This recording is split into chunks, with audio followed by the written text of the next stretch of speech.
Se llamaba Constantinopla, pero el 29 de mayo de 1453, los turcos la conquistaron y la nombraron Estambul.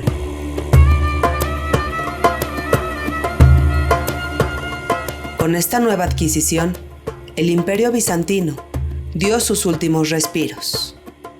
Comenzaba el tiempo de un nuevo imperio, cada vez más poderoso y cada vez más respetado. El impactante Imperio Otomano. Sin duda, eran tiempos históricos y violentos, y los judíos fueron testigos de ello. Con la toma de la capital bizantina, la suntuosa iglesia de Santa Sofía fue convertida en mezquita. Y es que a pesar de que la toma de Constantinopla fue una importante adquisición, el Imperio Otomano todavía no había experimentado el clímax de su poderío y de su expansión, pues fue hasta los siglos XVI y XVII que el Imperio Otomano experimentó su máximo esplendor. Su poderío llegó a tocar nada más y nada menos que 3 continentes.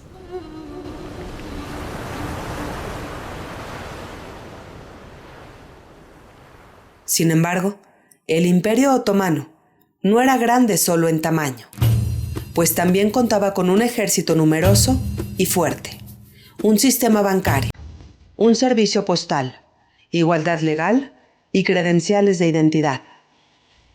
También había un parlamento, un himno, una bandera y hasta un censo.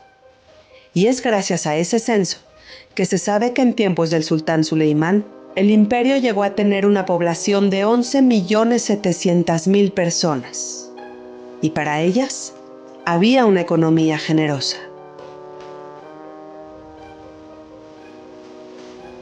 En el año de 1517, el sultán Selim I logró anexar al imperio la región de Siria, Egipto y Palestina. El avance militar del Imperio Otomano era imparable, y en cada porción de tierra adquirida, los otomanos se encontraban con antiguas comunidades judías. Se trataba de familias que llevaban una vida sencilla y que ya estaban bastante acostumbrados a ser siempre la minoría. La ciudad de Safed, en la región de Palestina, era la más mística de las comunidades judías. Sus habitantes, orgullosos de habitar en el mismo lugar donde se había compilado el Shulchan Aruch, se entregaban a una vida dedicada a la religión, tal como la pequeña comunidad de Jerusalén o como los arraigados judíos de Hebrón. Pero los otomanos también se toparon con comunidades judías que vivían bajo el poder de reyes cristianos. Y cuando los otomanos llegaron, los judíos se sintieron liberados, pues bajo el yugo de reyes cristianos solo habían experimentado expulsiones, masacres y un continuo rechazo.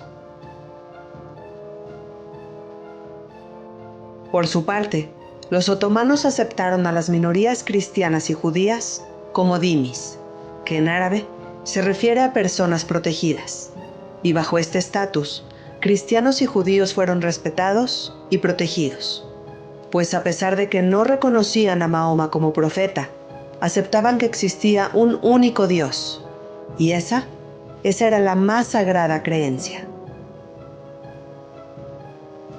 Los judíos y los sultanes otomanos construyeron un intercambio de beneficios. Mientras que los judíos encontraban en el techo otomano un refugio seguro, los sultanes sacaron provecho de los judíos para darle al imperio un auténtico impulso. Ejemplo de ello fue el caso de la toma de Constantinopla, pues cuando la ciudad bizantina fue conquistada, los sultanes necesitaban que la ciudad fuera poblada. Es por esto que se ordenó el traslado de judíos a Estambul. Y la mezcla fue muy bien lograda, pues surgió una vibrante comunidad judía desarrollada en una vibrante ciudad musulmana.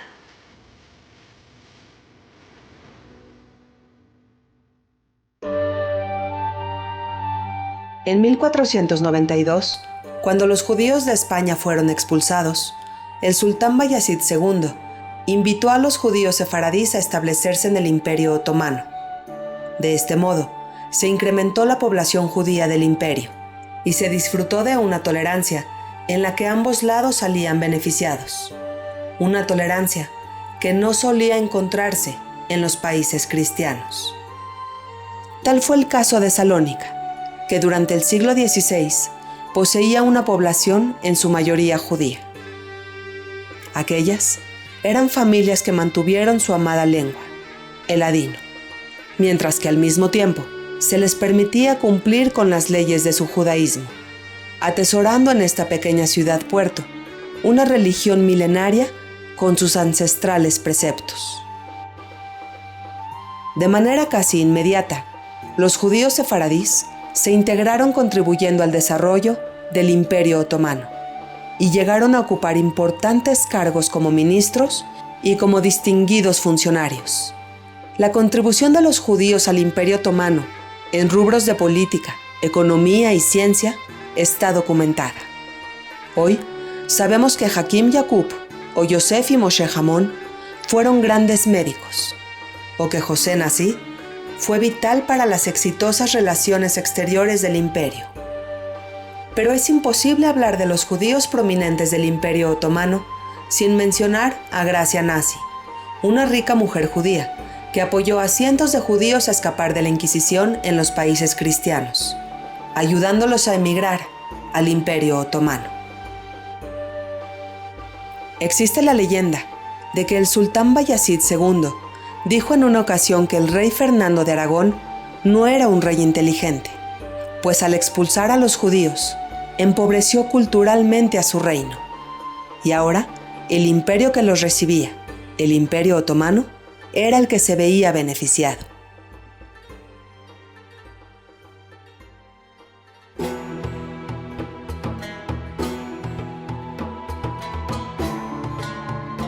Es cierto que tanto judíos como cristianos tenían que pagar un impuesto especial por no pertenecer a la religión mayoritaria del imperio, pero también es cierto que los judíos encontraron con los otomanos una gran tolerancia y una posibilidad de progreso. Existían medidas distintivas que indicaban que tanto judíos como cristianos tenían que usar accesorios en sus ropas que señalaran la religión que practicaban. Pero esta regla no se cumplió con rigidez y tampoco impidió que los judíos se integraran al resto de la sociedad con eficacia y con rapidez. Lo mismo sucedió con la regla de no construir sinagogas nuevas. La regla se cumplió o incumplió según la tolerancia que el sultán en turno mostraba ante estos temas. Lo que tal vez sorprendería es que la rispidez vino del interior de las comunidades judías, pues su procedencia era distinta y provocó que sus tradiciones litúrgicas y sociales no fueran las mismas. Y es que habían judíos sefaradíes, judíos italianos, griegos, una minoría de judíos ashkenazim, caraítas y por supuesto judíos magrebíes. Los lugares de procedencia eran tantos que se instituyeron más de 30 organizaciones judías distintas.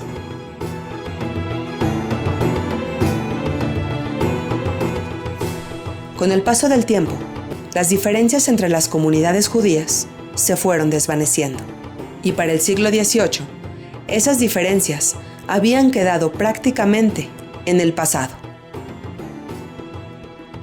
Los judíos lograron en el inmenso Imperio Otomano una eficiente organización y una verdadera autonomía, donde los rabinos eran las mayores autoridades para las comunidades judías, al mismo tiempo que contaban con sus propios tribunales de justicia. Diversas takanot estipulaban un comportamiento social correcto, mientras que la sinagoga era el respetado centro de estudio y de rezo, pero también era el espacio que regalaba convivencia y esparcimiento. Para un liderazgo organizado, las comunidades judías nombraban representantes ante los respectivos gobernantes. De este modo, la comunidad se lograba expresar a una sola voz, provocando con esto una productiva comunicación. Los judíos ingresaron la imprenta al Imperio Otomano, contribuyendo con esto a la cultura y a la educación. De hecho, el primer libro impreso en todo el Imperio Otomano fue un volumen en hebreo llamado Arba'a Turim, impreso en Estambul el 13 de diciembre de 1493 por los hermanos David y Shmuel ibn Nachmías. En 1577 se imprimió el primer periódico con temática judía en el Imperio Otomano, así como también se imprimieron centenares de libros en hebreo y en judeo-español, materializando en papel la presencia de los judíos, su autonomía y su aportación. En el siglo XIX se ensamblaron diferentes factores que iniciaron el declive de lo que antes era un imperio indestructible. Europa occidental comenzó a evolucionar con la Revolución Industrial, y con este agigantado avance, el Imperio Otomano se quedó atrás. Sus principales productos exportados dejaron de ser solicitados, y la moneda otomana sufrió una devaluación que empobreció a la mayor parte de la población. Surgieron gobernadores locales, y con esto, el imperio comenzó a fragmentarse. A la fragmentación política le siguieron pérdidas territoriales, y para comienzos del siglo XX, el daño al Imperio Otomano ya era irreparable. En 1914 estalló la Primera Guerra Mundial. El poderío otomano quedó reducido dentro de las fronteras de la actual Turquía, y los judíos se toparon de nuevo con un futuro incierto. No era novedad en la historia colectiva judía. Otra vez volvía el temor de ser, en tiempos cambiantes, una simple minoría.